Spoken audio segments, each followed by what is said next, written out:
What's going on, ladies and gentlemen? Christian Henna Horror here today, and you're looking at the next episode of Original vs. Remake, where today we're looking at Chapter 1 of the 1990 and the 2017 It. Now, this is not going to be an easy choice for me. As of right now, as I'm filming this video, I'm still struggling with my winner because I'm going to be honest, I think both of these films are utterly fantastic. So deciding the winner is going to be tough, but we're going to dive into these movies and really just kind of nitpick at things and talk about things that I think might have been done better in one rather than the other. So without further ado, let's jump back in time to the 1990 Part 1 of Stephen King's It. So this movie, this was the movie that I grew up with. This was my very first horror movie, if you can believe that. Everybody has that first horror movie they remember watching, and for me, it was the 1990 It movie. I can remember the fear of Pennywise as a kid. I, till this day, still think Tim Curry's Pennywise, if you just saw him in a room looking at you, it would terrify you. Mind you, I do not have a clown phobia. I just think that Tim Curry was so utterly horrifying that he would freak me out. It's his performance. That's the number one. So I guess we'll talk about that. Tim Curry as Pennywise the Clown.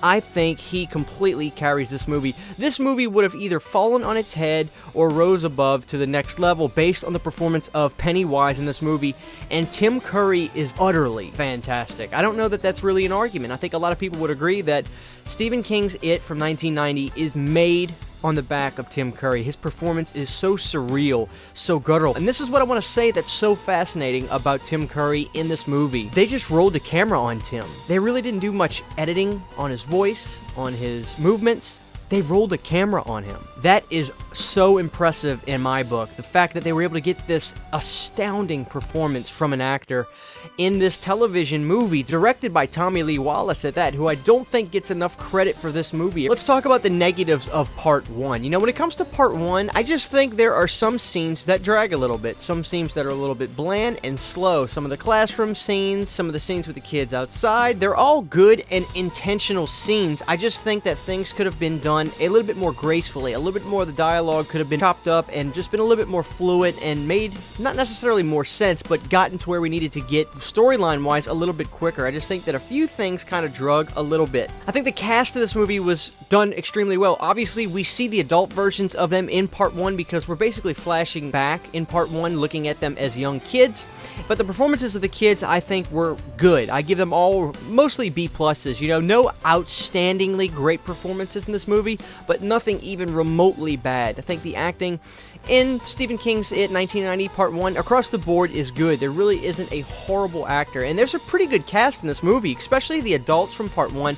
Some stars, for sure. So, Part 1 of the 1990 It. I absolutely love it. I think it has a great payoff at the end, with Pennywise escaping down into the sewer, doing his big front flip, a little bit of maybe a stop-motion type element in there. Sometimes using a form of editing, such as this stop-motion or claymation type thing that they did in this movie, adds to the element of just creepiness, and it really elevates that scene. When Pennywise flips and goes into that sewer scene, you see him, that hand going down, it's utterly creepy. I love it. And I'll say it again, the relationship between the kids in this movie was great. You really enjoy every character, and even the bullies in Part 1, you really hate them, which is what you're supposed to do. Okay, so let's talk about this 2017 It. This one was really interesting because I did not have any expectations going in to see this movie just because the connotations of a remake. Now, obviously, this is based off of a book, so you could call it a reboot, you could call it a new adaptation, you could call it whatever you want, but basically, it's the second movie being made called It. I didn't have the highest of expectations. I went in saying, oh gosh, is this going to be a CGI fest? Is it just going to take me out of the movie because everything's going to be blatantly computerized? Is the effects works just going to be too over the top? Is it going to be a jump scare movie?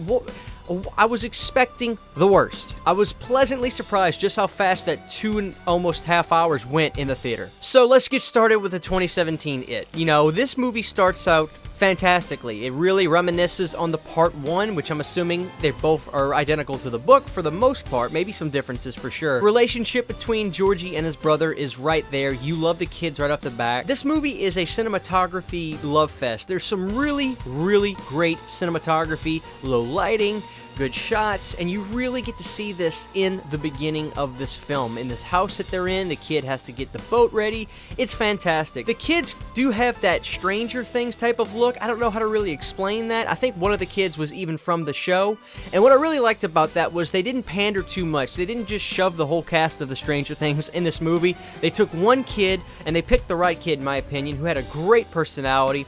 I think probably also these kids matched the way kids probably talk today. It's hard for me to say. I'm a 27-year-old guy. I grew up in the late 90s, so we were a little bit different then, at least in my mind we were. But these kids, they kind of know a little bit too much too soon, if you ask me. So you really get that feeling from the characters in this movie.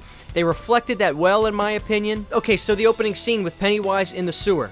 Absolutely, utterly fantastic. Because the thing I want to say about Pennywise in this movie, first of all, a great performance by Bill. I forgot how to pronounce his last name. But the performance done by Bill in this movie is its own identity. They got the right guy. And what I really loved about this was they didn't just get some big-name actor that they were going to put under the mask just to try to attract people to come. I've never heard of this guy. I'm not saying he was a nobody, but he's just not a household name, let's be honest. And I loved that because I was able to not put a face with the face of Pennywise. So I could really get lost into this character. And that really just elevated the performance to me because this guy put his heart and soul into this. Some of the notable things I've noticed in this that are so fantastic, and I want to compare these two scenes real quick. In the original 1990, there's a moment where Tim Curry's Pennywise looks at Georgie and he's asked, do they float? And Pennywise, you see his lip kind of curl like, oh yes, they float. And it's almost like he's overcome with his emotion of what he wants to do. Haunting, terrifying, but subtle. You got to go back and watch it. Look at the lip quiver that Tim Curry does and right before he's about to attack this kid. And then you go to the 2017 it, and I thought they matched it, maybe even done it a little bit better. There's a moment where his Pennywise starts to drool out of the mouth, and it's just blood curling. I loved it. It was fantastic. They really paid attention to little details that without them would make the scenes not as effective, but maybe you wouldn't notice them right off the bat. So much credit right there.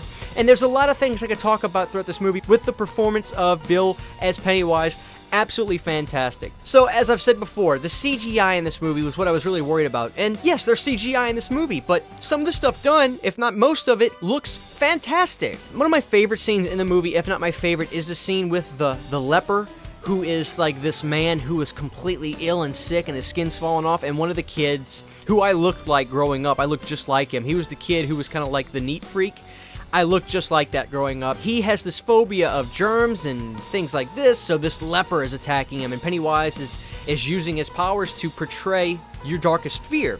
That scene was fantastic because that character just looked disgusting. Oh my goodness. I love that this movie had a little bit of comedy in it. Maybe a little bit more comedy now that I've seen it a couple times and you can pick up on things. But, you know, sometimes it's good to blend a little bit of humor because it shows that you can do this in a proper way. There is a science, maybe. Man, I don't have it figured out, but there is a science to being scary, but also slight moments to kind of just let you chuckle and get it out. That release of energy that is healthy when you're watching a scary movie, I think. I'm pretty much tied in my head about which movie do I like better because I think they're both fantastic, but there's a couple things in the remake that really hit me hard, and it really rung true when I saw it. When the young African-American boy is at his family's shop, and he's got to get the goats out or something, and I think his grandpa says, listen to me, boy, you can either be in there or you can be out here.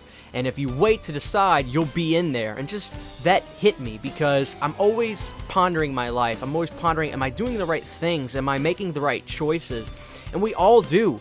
And when you get that sense of, hey, we're struggling too, people like this in this movie really brings me in, really makes me relate. And that extra mile that this remake did to go to connect with people in subtle ways means a lot to me. I noticed that. Basically, just get it out of the way.